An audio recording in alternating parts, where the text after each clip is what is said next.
சிறப்பாக ஒருங்கிணைத்து தலைவர் எழுச்சி தமிழருடைய ஆணையை ஏற்று மாநாட்டு விளக்க பொதுக்கூட்டத்தை தமிழ்நாட்டிலேயே முந்திக்கொண்டு இங்கே சிறப்புற நடத்தி கொண்டிருக்கின்ற தூத்துக்குடி தென்காசி பகுதிகளுடைய மண்டல செயலாளர் அன்பு சகோதரர் முரசு தமிழப்பன் அவர்களே, வெளிச்சம் புரட்சிகர கலைக்குழு இங்கே உங்களை எல்லாம் மகிழ்வித்த சிறுத்தை செந்தமிழன் அவர்களே, திரளாக கூடியிருக்கின்ற தாய்மார்களே, அன்பு சகோதரர்களே, தூத்துக்குடி வாழ் பெருமக்களே, உங்கள் அனைவருக்கும் என்னுடைய பணிவார்ந்த வணக்கத்தை தெரிவித்துக் கொள்கின்றேன். தலைவர் எழுச்சி தமிழர்களுடைய பிறந்த நாளை தமிழர் எழுச்சி நாள் என்று விடுதலை சிறுத்தைகள் கட்சியின் சார்பில் ஒவ்வொரு ஆண்டும் நாம் கடைபிடித்து வருகின்றோம். ஆகஸ்ட் மாதம் 17ஆம் நாள் விழுப்புரம் ஒருங்கிணைந்த மாவட்டங்களின் சார்பில் நடைபெற்ற நிகழ்ச்சியில் தலைவர் அவர்களுக்கு 100 சவரன் பொற்காசுகள் வழங்கப்பட்டன. ஏறத்தாழ 1 கிலோ தங்கம் அவருக்கு கட்சியினுடைய வளர்ச்சி நிதியாக வழங்கப்பட்டது. இன்னும் பல இடங்களிலே அத்தகைய நிகழ்ச்சிகளை நடத்த வேண்டும் என்று தோழர்கள் ஆர்வமாக இருந்த நேரத்தில் நம்முடைய தலைவர் அவர்கள் அக்டோபர் 2ஆம் நாள் மது போதைப்பொருள் ஒழிப்பு பரப்புரை மகளிர் மாநாடு நடத்தப்படும் என்ற அறிவிப்பை செய்துவிட்டார். அதன் காரணமாக நம்முடைய தோழர்கள் எல்லாம் அந்த பணியிலே தம்மை ஈடுபடுத்திக் கொண்டிருக்கிறார். இன்றைக்கு ஒவ்வொரு இடத்திலும் மண்டல அளவிலான கூட்டங்கள். நம்முடைய தலைவர் அவர்கள் எதிர்வரும் 10ஆம் தேதி நாளை மறுநாள் இதற்கான தன்னுடைய பரப்புரை பயணத்தை துவக்குகிறார். முதலிலே விழுப்புரம் மாவட்டத்தில் 2 ஆண்டுகளுக்கு முன்னாலே 22 பேர் விஷசாராயம் அருந்தி உயிரிழந்தார்கள் மரக்காடம் என்ற பகுதியில். அங்கே பாதிக்கப்பட்ட குடும்பங்களை சார்ந்த பெண்களை 10ஆம் தேதி பிற்பகலிலே நம்முடைய தலைவர் சந்திக்கிறார். 11ஆம் தேதி கள்ளக்குறிச்சியில சில மாதங்களுக்கு முன்னால் நடைபெற்ற கோர சம்பவம், 69 பேர் உயிரிழந்தார்கள். தமிழ்நாட்டையே உலுக்கிய சம்பவம். இந்தியாவின் பல பகுதிகளிலும் கவனத்தை ஈர்த்த ஒரு கொடூரம். அங்கே பாதிக்கப்பட்ட மக்களை நம்முடைய தலைவர் அவர்கள் 2 நாள் அங்கேயே தங்கியிருந்து அவர்களை எல்லாம் சந்தித்து அந்த குடும்பங்களுக்கு நிதி வழங்கி ஆறுதல் கூறினார். மீண்டும் 11ஆம் தேதி அந்த குடும்பங்களை சார்ந்த மகளிரை சந்திப்பதற்காக அங்கே செல்கின்றார்.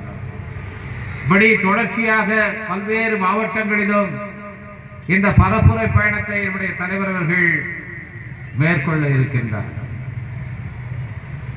முக்கியத்துவம் வாய்ந்த ஒரு பிரச்சனையை இன்றைக்கு விடுதலை சிறுத்தைகள் கையிலே எடுத்திருக்கிறோம். தமிழ்நாட்டிலே மற்ற கட்சிகள் பேச மறந்து போன ஒரு பிரச்சனை. 10 ஆண்டுகளுக்கு முன்னாலே இது தமிழ்நாட்டிலே மிகப்பெரிய பிரச்சனையாக பேசுபொருளாக இருந்தது. அன்றைக்கு சசி பெருமாள் என்கிற ஒரு தனிநபர் இதற்கான போராட்டத்தை முன்னெடுத்தார். அந்த போராட்டத்திலே தன்னுடைய உயிரையே அர்ப்பணம் செய்தார். அதன் காரணமாக ஏற்பட்ட தாக்கத்தினால் அன்றைக்கு அரசியல் கட்சிகள் எல்லாம் நாங்கள் ஆட்சிக்கு வந்தால் பூரண மதுவிலக்கை கொண்டு வருவோம், மதுக்கடைகளை மூடுவோம் என்று வாக்குறுதி அளித்தார்கள். திராவிட முன்னேற்ற கழகம் 2016ஆம் ஆண்டு தேர்தல் அறிக்கையில நாங்கள் ஆட்சிக்கு வந்தால் மதுக்கடைகளை மூடுவோம் என்று வாக்குறுதி அளித்தது. அனைத்து அண்ணா திராவிட முன்னேற்ற கழகம் நாங்கள் ஆட்சி அமைத்தால் படிப்படியாக மதுக்கடைகளை மூடுவோம் என்று சொன்னது செல்வி ஜெயலலிதா அம்மையார் அவர்கள் அன்றைக்கு அந்த வாக்குறுதி அளித்தார். விடுதலை சிறுத்தைகள் கட்சியும் இடதுசாரி கட்சிகளும் தேசிய முற்போக்கு திராவிட முன்னேற்ற கழகமும் சேர்ந்து அமைத்த மூன்றாவது அணி மக்கள கூட்டணி. அதன் சார்பில் இந்த மது ஒழிப்பு பரப்புரையை மேற்கொண்டோம், வாக்குறுதிகளை அளித்தோம். அந்த தேர்தலிலே மிக குறைந்த எண்ணிக்கையில் திராவிட முன்னேற்ற கழகம் ஆட்சி அமைக்கும் வாய்ப்பு இழந்தது. செல்வி ஜெயலலிதா அம்மையார் அவர்கள் ஆட்சி பொறுப்பை ஏற்றார். ஆனால் அவர் வாக்குறுதி அளித்தது போல இந்த மதுக்கடைகளை படிப்படியாக மூடவில்லை. அவெல்லாம் வலியுறுத்தியதன் காரணமாக நான் கொஞ்சம் கொஞ்சமாக மூடுகிறேன், 500 கடைகளை முதல்ல மூடுகிறேன் சொல்லி எங்கே வருமானம் இல்லாமல் கடைகள் இருந்தனவோ அந்த கடைகளை அந்த இடங்களிலே மூடச் செய்தார்கள். அதற்கு பிறகு அதையும் நிறுத்திவிட்டார்கள். இன்னைக்கு மதுக்கடைகள் பெருகிக் கொண்டே இருக்கின்றன. மது விற்பனை, மது வியாபாரம் பெருகிக் கொண்டே இருக்கிறது. பல்லாயிரக்கணக்கான கோடி ரூபாய் இதனால் அரசுக்கு வருவாய் வருகிறது என்று சொல்லப்படுகிறது. அதனால் இதை மூடினால், இந்த கடைகளை மூடினால் வருவாய் பாதிக்கும். எனவே அது நடைமுறை சாத்தியம் இல்லை என்று ஆட்சியிலே இருக்கிறவர்கள் எல்லாம் கைவிரிக்கிற ஒரு நிலையை பார்ப்போம். அரசியல் கட்சிகளும் இதை முன்பு போல பேச இப்பொழுது முன்வருவதில்லை. 2016ஆம் ஆண்டு தேர்தலின் போது இது ஒரு முக்கியமான பிரச்சனையாக, முகாமையான பிரச்சனையாக மதுவிலக்கு என்பது இருந்தது. இன்றைக்கு அது அரசியல் கட்சிகளால் மறக்கப்பட்டு விட்டது.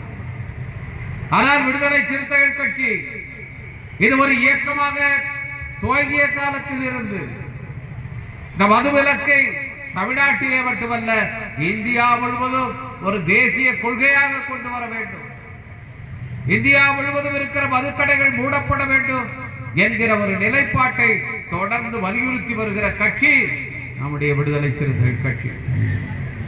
ஏன் இதை சொல்லுகிறோம்? இந்த தேர்தலில் மரியாதைக்குரிய ராகுல் காந்தி அவர்கள் ஒவ்வொரு கூட்டத்திலும் தன்னுடைய கையிலே அரசமைப்பு சட்டத்தினுடைய நகலை கையிலே காட்டி பாரதிய ஜனதா கட்சி ஆட்சிக்கு வந்தால் இந்த அரசமைப்பு சட்டத்தை ஒழித்து விடுவார்கள், எனவே நீங்கள் இந்தியா கூட்டணிக்கு வாக்களிக்க வேண்டும் என்று கேட்டார். அதன் காரணமாகத்தான் பிற்படுத்தப்பட்ட மக்கள், பட்டியல் சமூக மக்கள், பழங்குடி மக்கள் காங்கிரஸ் தலைமையிலான இந்தியா கூட்டணிக்கு வாக்களித்தார்கள். இன்றைக்கு பாரதிய ஜனதா கட்சி பெரும்பான்மை இல்லாமல் ஒரு சிறுபான்மை அரசை நடத்த வேண்டிய ஒரு நிலைக்கு தள்ளப்பட்டது.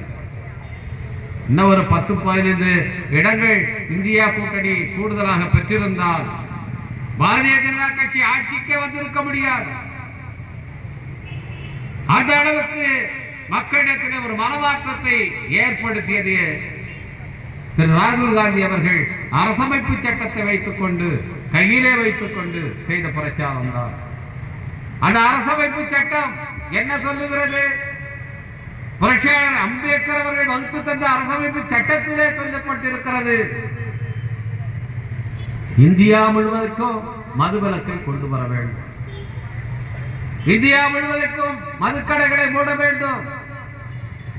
இதை ஒன்றிய அரசும் மாநில அரசுடைய உதவியோடு துணையோடு நடைமுறைப்படுத்த வேண்டும் என்று அரசமைப்பு சட்டத்தினுடைய உறுப்பு 47 வலியுறுத்தப்பட்டிருக்கிறது.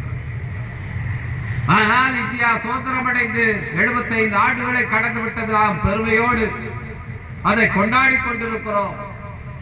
அடுத்தடுத்து வந்த ஆட்சியாளர்கள் அரசமைப்பு சட்டத்தில் சொல்லப்பட்டிருக்கிற அந்த விதியை, அந்த உறுப்பு சொல்லுகிற அந்த செயலை இவர்கள் செய்ய மறந்துவிட்டார்கள், மறுத்துவிட்டார்கள். ஆரம்ப காலத்திலே இதற்காக சில நடவடிக்கைகளை அன்றைக்கு இருந்த காங்கிரஸ் ஆட்சியிலே செய்தார்கள். இதற்காக ஒரு கமிஷனை அமைத்தார்கள், மதுவிலக்கு விசாரணை கமிஷன் என்ற ஒரு ஆணையத்தை அமைத்து நாட்டின் பல பகுதிகளுக்கும் சென்று மக்களிடத்திலே கருத்துக்களை கேட்டு இந்த மதுவிலக்கு கொள்கையை நடைமுறைப்படுத்தலாமா வேண்டாமா என்று கேட்டார். அந்த விசாரணை கமிஷன் என்ன அறிக்கை கொடுத்தது என்றால்,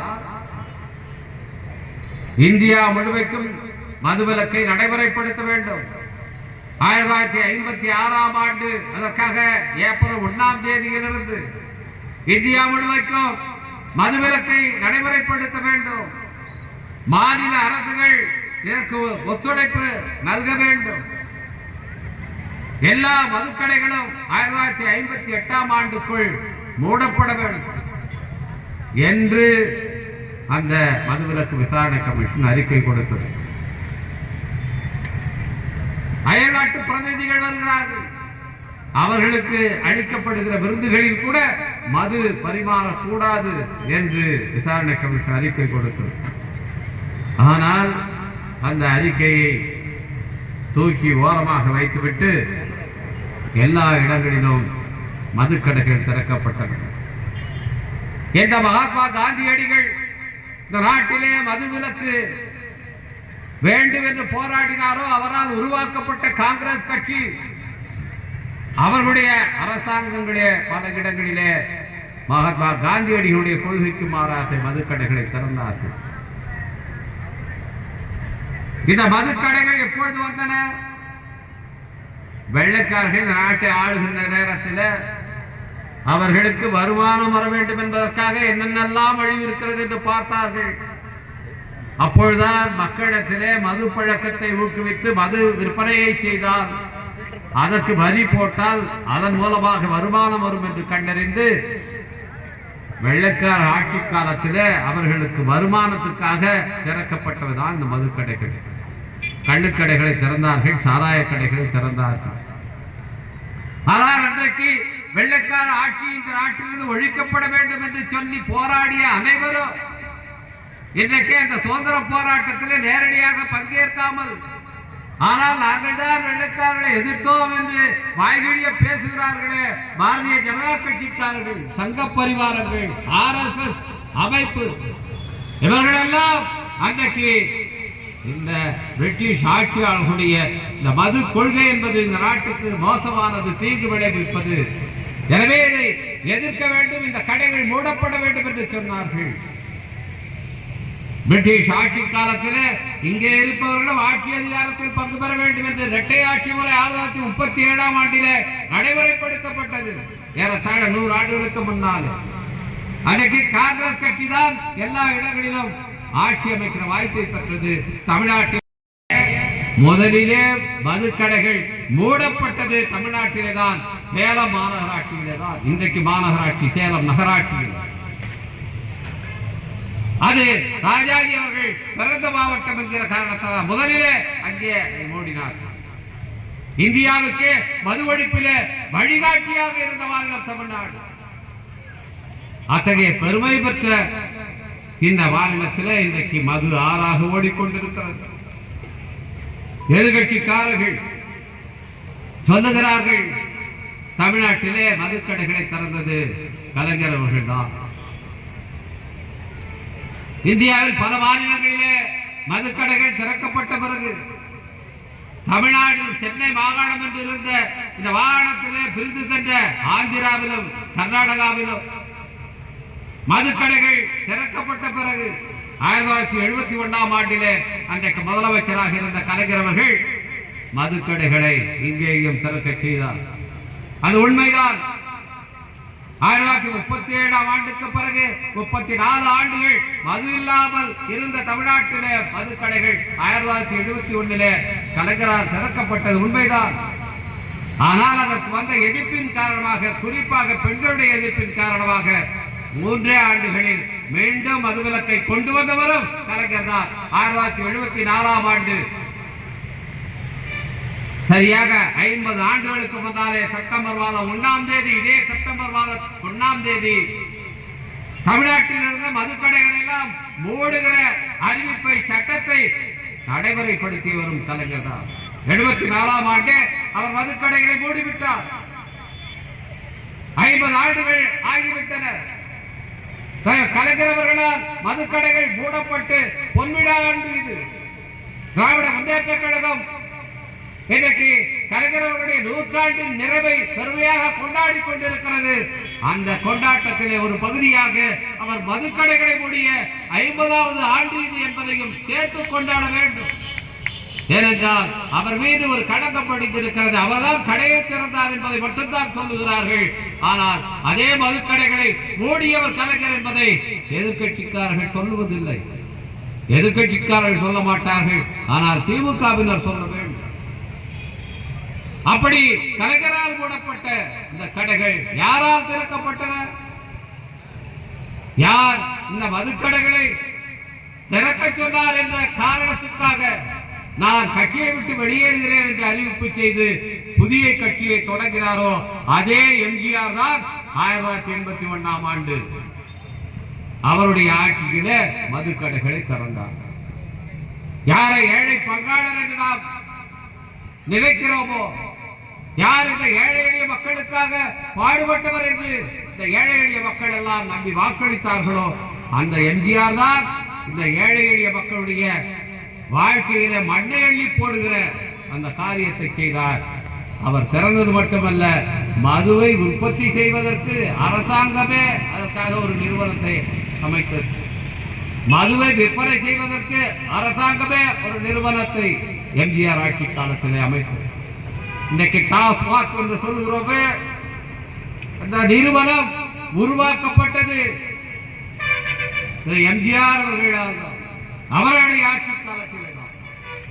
எனவே மதுக்கடைகள் மீண்டும் திறக்கப்பட்டது அதிமுக ஆட்சியில, எம்ஜிஆர் ஆட்சியில்.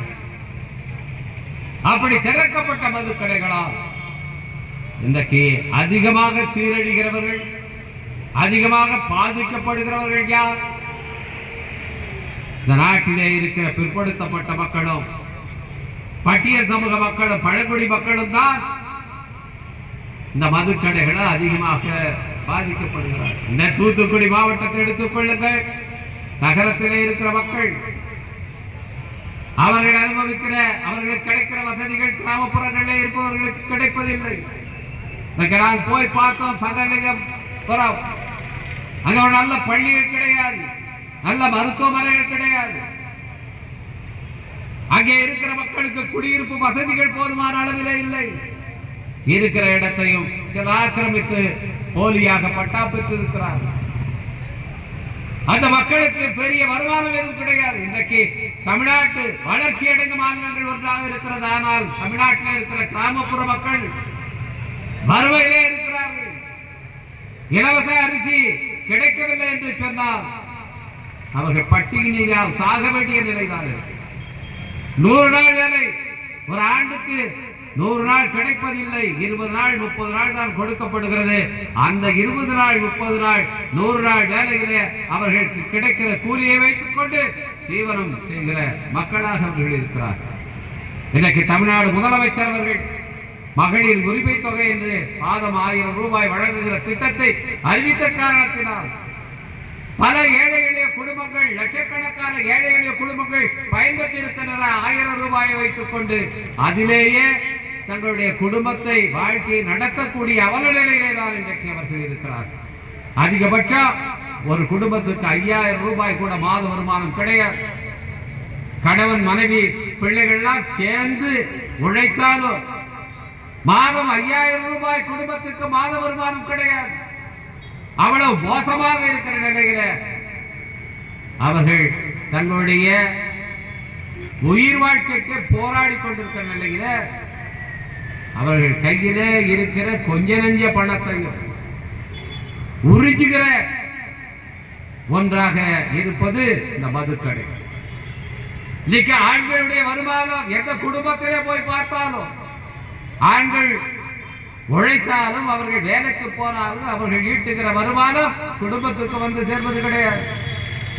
பெண்களால் தான் இன்றைக்கு தமிழ்நாட்டிலே பெரும்பாலான குடும்பங்கள் நடத்தப்படுகின்றன. இங்கே தாய்மார்கள் நீங்கள் வந்திருக்கிறீர்கள். உங்களால் தான் இன்றைக்கு தமிழ்நாட்டிலே பல குடும்பங்கள் நடந்து கொண்டிருக்கிற தாய்மார்களுடைய தலைமையிலே தான், அவர்களுடைய வருமானத்திலே தான் பிள்ளைகள் படிக்கிறார்கள். அந்த குடும்பம் நடக்கிறது. ஆண்களுடைய வருமானம் அந்த குடும்பத்துக்கே போவதில்லை. அது எல்லாம் மதுக்கடைகளுக்கு, டாஸ்மாக்கு போய்விடுகிறது. எப்படி இந்த மக்கள் ஏழை எளிய மக்களுடைய வருமானத்தை பறித்துக் கொள்கிற, அபகரிக்கிற, வழிப்பறி செய்கிற ஒரு ஏற்பாடாக இன்றைக்கு இந்த மதுக்கடைகள் இருக்கின்றன. பல நலத்திட்டங்களை தமிழ்நாடு அரசு செயல்படுத்துகிறது. அதிலும் குறிப்பாக நம்முடைய மாண்பு முதலமைச்சர் அவர்கள் வந்ததற்கு பிறகு குறிப்பாக பெண்களுக்கு பல நலத்திட்டங்களை இன்றைக்கு செயல்படுத்தி வருகின்றார். நாம் மறுக்கவில்லை, வரவேற்கின்றோம். இதனால் மகளிர் மத்தியிலே இன்றைக்கு திராவிட முன்னேற்ற கழக அரசுக்கு ஒரு நற்பெயர் இருக்கிறது. அதை யாரும் மறுக்க முடியாது. இன்னைக்கு தொடர்ந்து திராவிட முன்னேற்ற கழக தலைமையிலான இந்த கூட்டணி மாபெரும் வெற்றியை ஈட்டி இருக்கிறது என்று சொன்னால், அதிலும் குறிப்பாக இந்த கடந்த நாடாளுமன்ற தேர்தலில் வெற்றி பெற்று இருக்கிறது என்று சொன்னால், அதற்கு முக்கியமான காரணம் பெண்கள் இந்த கூட்டணிக்கு அதிகமாக ஓட்டு போட்டிருக்கிறார்கள். எதற்காக ஓட்டு போட்டிருக்கிறார்கள்? மாதம் 1000 ரூபாய் உரிமை தொகை கொடுக்கிற அரசாக இருக்கிறது. பெண்கள் கல்லூரிக்கு போனால் மாதம் 1000 ரூபாய் புதுமை பெண் திட்டத்திலே கொடுக்கிற அரசாக இருக்கிறது.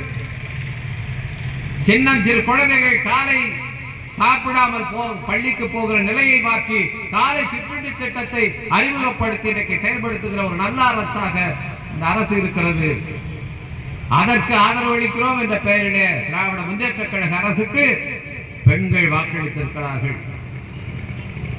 ஆனால் நம்முடைய மாண்பு முதலமைச்சர் அவர்கள் எண்ணி பார்க்க வேண்டும், தமிழ்நாடு அரசு சிந்திக்க வேண்டும். இந்த மகளிருடைய பேராதரவு பெற்ற முதலமைச்சராக இருக்கிற நீங்கள் இந்த பெண்களுடைய கண்ணீரை துடைப்பதற்கு முன்வர வேண்டும். உங்கள் கை நீள வேண்டும். அவர்களுக்கு மாதம் 1000 ரூபாய் அவர்களுடைய வறுமையை ஒழிப்பதற்காக நீங்கள் 1000 ரூபாய் அளிக்கிறீர்களே, அவர்களுடைய வாழ்த்துக்களை இன்னைக்கு பெற்றிருக்கிறீர்களே, தாய்மார்களுடைய நல்லாதரவை நீங்கள் பெற்றிருக்கிறீர்களே,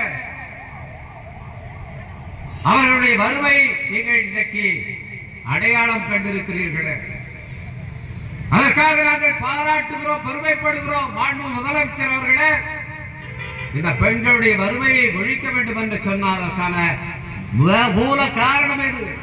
அவர்கள் வறுமையிலே இருப்பதற்கு காரணம் என்ன? அவருடைய குடும்பம் இன்றைக்கு இவ்வளவு வறுமையிலே உழல்வதற்கு காரணம் என்ன என்று பார்த்தால், அவருடைய வருமானத்திலே மிச்சம் மீறி வைத்திருப்பது எல்லாமே மதுக்கடைகளுக்கு போகிறது. ஒரு பக்கம் இந்த மக்களுக்கு 1000 ரூபாய் கொடுக்கிறீர்கள், இன்னொரு பக்கம் இந்த மக்களுடைய குடும்பங்களிலிருந்து பல்லாயிரக்கணக்கான ரூபாய் அரசாங்கத்துக்கு மதுக்கடைகள் மூலமாக போய்கொண்டிருக்கிறது. நீங்க 1000 ரூபாய் கொடுத்தால் மட்டும் போதாது, இந்த குடும்பங்களில் இருந்து மதுக்கடைகளுக்கு போகிற பணத்தை தடுத்து நிறுத்த வேண்டும். அதை தடுத்து நிறுத்த வேண்டும் என்று சொன்னால் மதுக்கடைகள் ஒழிக்கப்பட வேண்டும். இங்கே இருக்கிற தாய்மாரிடத்தில் நான் கேட்கிறேன், உங்களுக்கு மாதம் 1000 ரூபாய் திட்டத்தை விட, காலை சிற்றுண்டி திட்டத்தை விட, புதுமை பெண் திட்டத்தை விட முதன்மையான திட்டம் எது என்று கேட்டால், உங்களுடைய கோரிக்கை என்னவென்று கேட்டால், இந்த மதுக்கடைகளை மூட வேண்டும் என்று சொல்வீர்களா இல்லையா? மதுக்கடைகள் வேண்டுமா வேண்டாமா? இங்க இருக்கிற தாய்மார்கள் சொல்ல வேண்டும், மதுக்கடைகள் வேண்டுமா? மதுக்கடைகளை மூட வேண்டுமா வேண்டாமா? மதுக்கடைகள் இருந்தால் நீங்கள் நன்றாக இருக்க முடியுமா? இதை நீங்கள் சொல்ல வேண்டும். தாய்மார்கள் கையை உயர்த்தி நீங்கள் சொல்லுங்கள், மதுக்கடைகள் மூடப்பட வேண்டும் என்கிற தாய்மார்கள் எல்லாம் உங்கள் கையை உயர்த்தி நீங்கள் ஆதரவு தெரிவிக்க வேண்டும் என்று நான் கேட்டுக்கொள்கிறேன். இங்கே இருக்கிறவர்கள் மட்டுமல்ல, இந்த விஷசாராய சாவுகளை சந்தித்த குடும்பங்களை நாங்கள் சந்தித்தோம். மரக்காணத்தில் 22 பேர் ஒரே நாளிலே உயிரிழந்தார்கள். அந்த குடும்பங்களுக்கு அரசாங்கத்தின் சார்பிலே 10 லட்சம் ரூபாய், தலா 10 லட்சம் ரூபாய் வழங்கப்பட்டது. அந்த 10 லட்சம் ரூபாய்க்கான காசோலையை மாண்புமிகு அமைச்சர் அவர்களுக்கு அளித்தார். அந்த தாய்மார்களிடத்திலே நான் அவர்களை சந்தித்து கேட்கின்ற நேரத்திலே அவர்கள் சொன்னார்கள், இந்த கிராமத்திலே மட்டும் 300 பேர் தாலி அறுத்து விட்டு நிற்கிறோம், 300 பேர் விதவைகளாக இருக்கின்றோம். இந்த கிராமம், ஒரே கிராமத்திலே மட்டும் எல்லாரும் குடிவாதைக்கு என்னுடைய கணவர்களை இழந்துவிட்டு நாங்கள் இருக்கிறோம். எங்களுக்கு 10 லட்சம் ரூபாய் கொடுத்தாலும் எங்கள் கணவர் இறந்ததற்கு ஈடாகாது. எனவே நாங்கள் மன்றாடி கேட்கிறோம், இந்த அரசை இந்த மதுக்கடைகளை மூடுங்கள், டாஸ்மாகை மூடுங்கள் என்றுதான் அந்த மக்கள் கண்ணீரும் கம்பளைவாக கதறினார். அதே குரலைத்தான் கள்ளக்குறிச்சியில் நாங்கள் கேட்டோம். இன்றைக்கு தமிழ்நாட்டில் இருக்கிற தாய்மார்களிடத்தில் ஒரு வாக்கெடுப்பு, கருத்து வாக்கெடுப்பை இந்த அரசு நடத்தினால் ஒரே ஒரு பெண் கூட இந்த மாநிலத்தில் மதுக்கடைகள் தேவை என்று ஒரே ஒருவர் கூட உங்களுக்கு வாக்களிக்க மாட்டார். அனைத்து பெண்களும் மதுக்கடை வேண்டாம் என்றுதான் சொல்வார். ஏனென்றால் இந்த மதுவினால் அதிகம் பாதிக்கப்படுகிறவர்கள் பெண்கள். மது குடித்துவிட்டு வந்து வன்கொடுமை செய்வது, அந்த குடும்பமே இன்றைக்கு நாசமாகிறது. பீகார் மாநிலத்தில் துணிச்சலாக இருக்கிற முதலமைச்சர் நிதிஷ்குமார் முடிவெடுத்தார். மதுக்கடைகளை மூடினார். அங்கே இருக்கிறவர்கள் சொன்னார்கள், இது ஒன்றும் இது வெற்றி பெறாது, இதனால் விஷச்சாராயம் கள்ளச்சாராயம் பெருகும் என்று சொன்னார்கள். ஆனால் இன்றைக்கு சில ஆண்டுகள் ஆகிவிட்டன, மதுக்கடைகள் மூடப்பட்டு பீகாரில் ஒரு ஆய்வை மேற்கொண்டார்கள். என்ன அங்கே வந்திருக்கிறது என்று சொன்னால், இந்த மதுக்கடைகள் மூடப்பட்டதற்கு பிறகு பெண்கள் நிம்மதியாக இருக்கிறார்கள், பெண்கள் மீதான வன்முறை குறைந்திருக்கிறது என்று அங்கே சொல்லப்பட்டிருக்கிறதுனால் இன்றைக்கு உறுதியாக பீகார் மாநில அரசு மது விலக்கு என்பதிலே உறுதியாக இருக்கிறது. பீகார் மாநிலம் ஒரு பின்தங்கிய மாநிலம், படிப்பறிவு உள்ள மக்கள் அதிகம் இல்லாத மாநிலம், பொருளாதாரத்திலே தமிழ்நாட்டை விட பல மடங்கு பின்தங்கி இருக்கிற ஒரு மாநிலம். தமிழ்நாட்டை போல பல தொழிற்சாலைகள் கொண்ட மாநிலம் அல்ல அது. தமிழ்நாட்டை போல பல விதங்களிலே முன்னேற்றம் அடைந்த மாநிலம் அல்ல அது. ஆனால் அந்த மாநிலத்திலேயே மதுக்கடைகளை மூட முடியும் என்று சொன்னால், மதுவினால் வரும் வருமானம் எங்களுக்கு தேவையில்லை என்று அந்த அரசாங்கம் சொல்ல முடியும் என்றால், ஏன் தமிழ்நாடு அரசு அதை சொல்ல முடியாது? ஏன் தமிழ்நாடு அரசால் அதை மூட முடியாது? இதற்கான மாற்று வழிகளை தமிழ்நாடு அரசு, இங்கே இருக்கிற பொருளாதார நிபுணர்கள் கண்டறிய வேண்டும். அவர்களால் கண்டறிய முடியாதா? இந்த மதுக்கடைகள் இல்லாமல், இந்த வருமானம் இல்லாமல் இந்த அரசாங்கத்தை எப்படி நடத்துவது? வேறு மாற்று வழிகளிலே இந்த அரசாங்கத்துக்கான வருவாய் எப்படி ஈட்டுவது? இன்றைக்கு உச்ச நீதிமன்றம் ஒரு சிறப்பு வாய்ந்த தீர்ப்பை அளித்திருக்கிறது. ஒரு மாநிலத்தில் இருக்கிற கனிம வளங்கள், மணல், அதுபோல கருங்கல்கள், எந்த கனிம வளமாக இருந்தாலும் அதன் மீது வரி போட்டு அதை வரியை வசூலித்துக் கொள்ளுகிற உரிமை மாநில அரசுக்குத்தான் இருக்கிறது என்று ஒரு மகத்தான தீர்ப்பை உச்ச நீதிமன்றம் கொடுத்திருக்கிறது. இதன் மூலமாக தமிழ்நாட்டிலே தமிழ்நாடு அரசுக்கு கனிம வளங்களின் மூலமாக அதன் மீது போடப்படுகிற வரியின் மூலமாக ஒரு மிகப்பெரிய வருமானம் வருவதற்கான வாய்ப்பு ஏற்பட்டிருக்கிறது. இந்த தீர்ப்பை அளித்த உச்ச நீதிமன்றம் புதிதாக மட்டுமல்ல, ஏற்கனவே ஒன்றிய அரசு இதில் வரி போட்டு அவர்கள் வசூலித்ததை கூட மாநில அரசுகளுக்கு பிரித்துக் கொடுக்க வேண்டும் என்று இன்றைக்கு உத்தரவிட்டிருக்கிறார். எனவே இப்படியான புதிய வாய்ப்புகளை, வருவாய்க்கான வாய்ப்புகளை கண்டறிந்து அவற்றின் மூலமாக தமிழ்நாடு அரசு தன்னுடைய பொருளாதாரத்தை உயர்த்திக் கொள்வதற்கு முற்பட வேண்டும். இன்றைக்கு முதலமைச்சர் அவர்கள் அமெரிக்காவுக்கு சென்று பல முதலீட்டாளர்களை சந்தித்து இங்கே முதலீடுகளை செய்யுங்கள் என்று ஈர்த்து பல்லாயிரக்கணக்கான கோடி ரூபாய் முதலீடுகளை இன்றைக்கு ஈர்த்திருக்கிறார். மகிழ்ச்சிக்குரிய, பாராட்டுக்குரிய ஒரு செய்தி. அப்படி முதலீடு வருகிற நேரத்தில் அதனால் கிடைக்கின்ற வருவாய் தமிழ்நாடு அரசுக்கு மிகப்பெரிய வலுவாக, பலமாக, ஆதரவாக இருக்கும். அத்தகைய வாய்ப்புகளை முன்னெடுப்பதை நாம் எல்லாம் வரவேற்கிறோம், அதை ஆதரிக்கிறோம். இதற்கு மாறாக இந்த மதுக்கடைகள் மூடப்பட வேண்டும் என்று நாம் வலியுறுத்துகிறோம். இந்த நாட்டினுடைய ஏழை எளிய மக்களுடைய முதன்மையான பிரச்சனையாக இருக்கிற மது பிரச்சனை.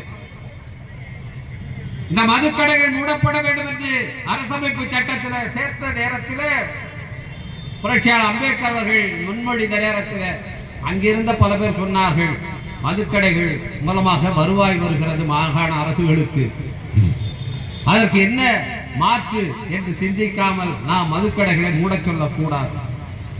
அப்பொழுது புரட்சியாளர் அம்பேத்கர் அவர்களும் தமிழ்நாட்டிலிருந்து அங்கே இடம்பெற்றிருந்த முனுசாமி பிள்ளை அவர்களும் என்ன சொன்னார்கள், என்ன வாதிட்டார்கள் என்றால், மது கடைகளால் மது விற்பனையால் வரும் வருவாயை விட மது அருந்துவதால் ஏற்படும் நிதி இழப்பு, சுகாதார பிரச்சனைகளுக்கு ஏற்படுகிற இழப்பு அதிகமாக இருக்கும். எனவே அந்த வருவாயை மட்டும் பார்க்காதீர்கள், அதனால் வருகிற இழப்பை பாருங்கள் என்று சொன்னார். இன்னைக்கு என்ன ஆகி இருக்கிறது? இந்த மதுவின் காரணமாக, போதைப் பொருட்களுடைய நடமாட்டத்தின் காரணமாக, போதைப் பொருட்களை இன்றைக்கு இளைஞர்கள், கல்லூரி மாணவர்கள், பள்ளி மாணவர்கள் எல்லாம் பயன்படுத்துகிறார்கள் என்று செய்திகள் வருகின்றன. அண்மையிலே சென்னையிலே இருக்கிற ஒரு பல்கலைக்கழகம், தனியார் பல்கலைக்கழகத்தினுடைய விடுதிகளே போலீசார் சோதனை மேற்கொண்டு பல மாணவர்களுடைய அறைகளில் இருந்து கஞ்சாவை கைப்பற்றி இருக்கிறார்கள், பலவேறு விதமான போதை மாத்திரைகளை கைப்பற்றி இருக்கிறார்கள். அவர்களுக்கு இதையெல்லாம் யார் சப்ளை செய்கிறார்கள் என்று கண்டறிந்து அவர்கள் மீது நடவடிக்கை எடுப்பதற்கு இன்னைக்கு தமிழ்நாடு அரசு களத்தில் இறங்கி இருக்கிறது. கல்லூரி மாணவர்களிடத்திலே, பள்ளி மாணவர்களிடத்திலே இன்றைக்கு இந்த போதை பழக்கம் மிக வேகமாக பரவி வருகிறது. கிராமப்புறங்களிலே கூட மாணவர்களிடத்திலே இந்த முழக்கம் அதிகமாகிக் கொண்டிருக்கிறது. இது எதை விளைவை ஏற்படுத்தும்? எதிர்காலத்தில் தமிழ்நாட்டுடைய மனித வளம், ஒரு மாநிலத்திலே, ஒரு நாட்டிலே இருக்கிற வளங்களிலே மிகப்பெரிய வளம் மனித வளம் தான். ஒரு மனிதன், ஒரு குழந்தை பிறக்கும் போது ஒரு வாயோடு மட்டும் பிறக்கவில்லை, 2 கைகளோடு பிறக்கிறது, உழைப்பதற்காக, இந்த நாட்டுக்கு வளத்தை சேர்ப்பதற்காக. அத்தகைய மனித வளம் என்பது ஒரு நாட்டுக்கு முதன்மையான வளம். என்ற போதை பழக்கம், போதை பொருட்களுடைய புழக்கம் இந்த மனித வளத்தை இன்றைக்கு சீரழிக்கிறது. இருக்கிற தாய்மார்களுக்கு தெரியும், நீங்கள் எவ்வளவு கஷ்டப்பட்டு உங்கள் பிள்ளைகளை படிக்க வைக்கிறீர்கள், எவ்வளவு சிரமப்படுகிறீர்கள், பட்டினியாக கிடந்து பிள்ளை படிப்புக்காக பணத்தை செலுத்துகிறீர்கள், கட்டணத்தை செலுத்துகிறீர்கள். ஆனால் அந்த பிள்ளை குடிப்பழக்கத்துக்கு ஆளானால், அந்த பிள்ளை போதை பழக்கத்துக்கு ஆளானால் அந்த குடும்பம் அடுத்து தலை நிமிர முடியுமா?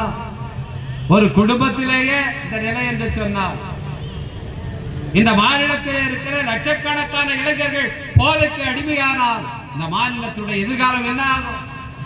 நீங்கள் பல்வேறு தொழிற்சாலைகளை துவங்குங்கள், பல நாடுகளிலிருந்து முதலீடுகளை ஈர்த்துக் கொண்டு வந்து இங்கே தொழிற்சாலைகளை ஆரம்பித்தால் இந்த தொழிற்சாலைகளை வேலை செய்வதற்கு தகுதியானவர்கள் தமிழ்நாட்டிலிருந்து கிடைப்பார்களா? எப்படி கிடைப்பார்கள்? போதைக்கு அடிமைப்படுத்தப்பட்டவர்கள், போதை பழக்கத்தினால் பலியாதவர்கள், போதை அடிமைகள் எப்படி நல்ல இளைஞர்களாக தொழிற்சாலைகளிலே போய் வேலை செய்கிறவர்களாக மாற முடியும்? எனவே எந்த பொருளாதார முன்னேற்றத்தை நீங்கள் கொண்டு வந்தாலும் இந்த மனித வளத்தை அழிய விட்டு விட்டால் அந்த பொருளாதார முன்னேற்றம் நீடிக்காது, நிலைத்திருக்காது. எனவே மாண்பு முதலமைச்சர் அவர்களுக்கு ஒரு தாய் உள்ளத்தோடு இந்த ஆட்சியை நடத்தி கொண்டிருக்கிற, திராவிட மாடல் அரசை நடத்தி கொண்டிருக்கிற மாண்பு முதலமைச்சர் அவர்களுக்கு விடுதலை சிறுத்தைகள் கட்சியின் சார்பிலே ஒரு வேண்டுகோளாக வைக்கின்றோம். தமிழ்நாட்டிலே இருக்கிற மதுக்கடைகளை மூடுவதற்கு ஒரு கால அட்டவணையை நீங்கள் அறிவிக்க வேண்டும். 2016ஆம் ஆண்டிலே நீங்கள் கொடுத்த தேர்தல் வாக்குறுதி மதுக்கடைகளை மூடுவோம் என்கிற வாக்குறுதி, அதை 2026க்குள் நடைமுறைப்படுத்துவோம் என்று நீங்கள் அறிவியுங்கள். 2026ஆம் ஆண்டிலே மிகப்பெரிய ஆதரவோடு, இதே தாய்மார்களுடைய ஆதரவோடு நீங்கள் மீண்டும் முதலமைச்சராக ஆட்சியில் அமர வேண்டும் என்ற ஆசையோடு நாங்கள் இதை சொல்லுகிறோம். இந்த பெண்களுடைய ஆதரவை நீங்கள் பெற வேண்டும் என்றால், தாய்மார்களுடைய ஆதரவை நீங்கள் பெற வேண்டும் என்று சொன்னால் மதுக்கடைகளை மூடுகிறோம் என்ற அறிவிப்பு மட்டும்தான் இந்த தாய்மார்களுடைய ஆதரவை உங்களுக்கு பெற்றுத் தரும். எனவே அதை செய்து இந்தியாவிலே தலை சிறந்த அரசாக தமிழ்நாட்டு அரசை நீங்கள் வழிநடத்த வேண்டும் என்ற ஒரு வேட்கையோடு ஒரு விருப்பத்தோடு விடுதலை சிறுத்தைகள் நாங்கள் உங்களை வேண்டி கேட்டுக்கொள்கிறோம். தமிழ்நாட்டில் இருக்கிற மதுக்கடைகளை மூடுவதற்கான கால அட்டவணையை தமிழ்நாடு அரசு அறிவிக்க வேண்டும் என்று கேட்டுக்கொள்கிறோம். அவ்வாறு ஒன்றிய அரசு இந்தியா முழுவதற்கும் இந்த மது ஒழிப்பு கொள்கையை ஒரு தேசிய கொள்கையாக அறிக்கை வைக்க வேண்டும். நம்முடைய தலைவர் எழுச்சி தமிழர்கள் நாடாளுமன்றத்தில் அங்கே முழங்கினார். அரசமைப்பு சட்டத்தில் வழிகாட்டு நெறிமுறைகளிலே இருக்கிறது என்று சொல்லி இன்றைக்கு யூனிஃபார்ம் சிவில் கோட் எல்லோருக்குமான சிவில் உரிமை சட்டத்தை பொது சிவில் உரிமை சட்டத்தை கொண்டு வருவதற்கு நீங்கள் முயற்சிக்கிறீர்கள். அந்த சிவில் உரிமை சட்டத்தை அப்படி கொண்டு வருவதன் மூலமாக இந்த நாட்டிலே இருக்கிற சிறுபான்மையின மக்களை அச்சுறுத்துகிறீர்கள். அதை கேட்டால் அது அரசமைப்பு சட்டத்திலே இருக்கிறது, அதனால் அதை செய்கிறோம் என்று சொல்கிறீர்கள். அதே அரசமைப்பு சட்டத்திலே தான் மது விலக்கு கொள்கையை தேசிய கொள்கையாக அறிவிக்க வேண்டும் என்று இருக்கிறது. ஏன் அதை நடைமுறைப்படுத்த நீங்கள் முன்வரவில்லை என்று கேட்டார். எனக்கு விடுதலை சிறுத்தைகள் கட்சி தமிழ்நாட்டிலே மட்டும் மதுக்கடைகளை மூடிவிடுங்கள் என்று கேட்கவில்லை. இந்தியா முழுமைக்கும் அரசமைப்பு சட்டத்திலே சொல்லப்பட்டிருப்பது போல மதுவிலக்கு என்பதை தேசிய கொள்கையாக அறிவிக்க வேண்டும். இப்படி மதுக்கடைகளை மூடுகிற அதனால் பொருளாதார வருவாய் இழப்பை சந்திக்கிற மாநிலங்களுக்கு ஒன்றிய அரசு சிறப்பு நிதியை கொடுக்க வேண்டும் என்று நாங்கள் கேட்கிறோம். அவர்களுக்கு கூடுதலாக நிதி கொடுங்கள், மதுக்கடைகளை மூடுகிறவர்களை ஊக்குவியுங்கள் என்று கேட்கிறோம். அதற்காகத்தான் இந்த மாநாட்டை நம்முடைய தலைவர் எழுச்சி தமிழர் அவர்கள் அக்டோபர் 2ஆம் நாள் காந்தி அடிகள் அவர்களுடைய பிறந்த நாளிலே இந்த மாநாட்டை நடத்துவதற்கு அறிவிப்பு செய்திருக்கின்றார். இந்த செய்தியை மக்களிடத்திலே எல்லோரிடத்திலும் கொண்டு செல்கிற கடமை முதன்மையாக தாய்மார்களுக்கு இருக்கிறது. அந்த மகளிர் மாநாடு இந்தியா முழுமைக்கும் விடுதலை சிறுத்தைகள் மாநாட்டை திரும்பி பார்க்கிற ஒரு வரலாற்று சிறப்பு வாய்ந்த மாநாடாக அமைய வேண்டும். இங்கே இருக்கிற தாய்மார்கள் மட்டுமல்ல, இந்த தூத்துக்குடி மாவட்டத்திலிருந்து பல்லாயிரக்கணக்கான தாய்மார்கள் இந்த மாநாட்டிலே பங்கேற்க வேண்டும் என்று இந்த கூட்டத்தின் வாயிலாக வேண்டுகோள் விடுக்கின்றேன். இந்த மாநாட்டை வெற்றிகரமான மாநாடாக மாற்றி இந்த மாநிலத்திலே மது ஒழிப்பு என்பதை ஒரு யதார்த்தமாக ஒரு நடைமுறையாக ஆக்குவதற்கு இங்கே இருக்கிற தாய்மார்கள் எல்லாம் முன்வர வேண்டும் என்று கேட்டுக்கொண்டு நம்முடைய தலைவர் எழுச்சி தமிழர்களுடைய பிறந்த நாளை கொண்டாடுவதற்கு இதைவிட சிறந்த ஒரு வாய்ப்பு இல்லை, இதைவிட சிறந்த ஒரு வழி இல்லை. எனவே இங்கே இருக்கிற தாய்மார்கள் எல்லாம் இந்த செய்தியை நீங்கள் எல்லோரிடத்திலும் எடுத்துச் செல்ல வேண்டும் என்று உங்கள் பாதம் தொட்டு நான் கேட்டுக்கொள்கின்றேன். மகளிர் மாநாடு, மது போதை ஒழிப்பதற்கான அந்த மகளிர் மாநாடு விடுதலை சிறுத்தைகள் வரலாற்றிலே மட்டுமல்ல, தமிழ்நாட்டு வரலாற்றிலேயே ஒரு திருப்பு முறையாக அமைய வேண்டும். விடுதலை சிறுத்தைகள் முன்னெடுத்த எந்த ஒன்றும் தோற்று போனதில்லை. இன்றைக்கு நமக்கு ஆட்சி ஆளுகிற அதிகாரம் வாய்ப்பு இல்லாமல் இருக்கலாம், ஆனால் தமிழ்நாட்டினுடைய அரசியல் திசையை தீர்மானிக்கிற சக்தியாக விடுதலை சிறுத்தைகள் இருக்கிறது. தலைவர் எழுச்சி தமிழர் அவர்கள் இருக்கிறார். விடுதலை சிறுத்தைகள் கட்சி எந்த முழக்கத்தை முன்னெடுக்கிறதோ, எந்த கொள்கையை முன்வைக்கிறதோ, அது அனைவராலும் ஏற்றுக்கொள்கிற கொள்கையாக, பின்பற்றுகிற கொள்கையாக மாறுகிறது. அதுதான் விடுதலை சிறுத்தைகள் கட்சியுடைய கருத்தியல் வலிமை. புரட்சி அம்பேத்கர் அவர்களுடைய வழியிலே நம்ம எல்லாம் வழிநடத்தி செல்கின்ற தலைவர் எழுச்சி தமிழர் அவர்களுடைய அரசியல் தலைமையின் ஆளுமை அதுதான். எனவே விடுதலை சிறுத்தைகள் முன்னெடுத்து இருக்கிற இந்த வரலாற்று சிறப்பு வாய்ந்த நடவடிக்கைக்கு இங்கே இருக்கிற தாய்மார்கள் மட்டுமல்ல, தூத்துக்குடி மாவட்டத்தில் இருக்கிற மக்கள் எல்லாம் பேராதரவை நல்க வேண்டும். அந்த பேராதரவை திரட்டுகிற பணியிலே நம்முடைய தோழர்கள் தங்களை ஈடுபடுத்திக் கொள்ள வேண்டும் என்று கேட்டு இந்த சிறப்பு வாய்ந்த கூட்டத்தை மிக சிறப்பாக ஒருங்கிணைத்து நடத்திய இந்த தூத்துக்குடி மாவட்டத்துடைய 3 மாவட்ட செயலாளர்களுக்கும் அன்பு சகோதரர் மருது தமிழப்பன் அவர்களுக்கும் மீண்டும் என்னுடைய பாராட்டுக்களை நன்றி தெரிவித்து அமைகிறேன். வணக்கம்.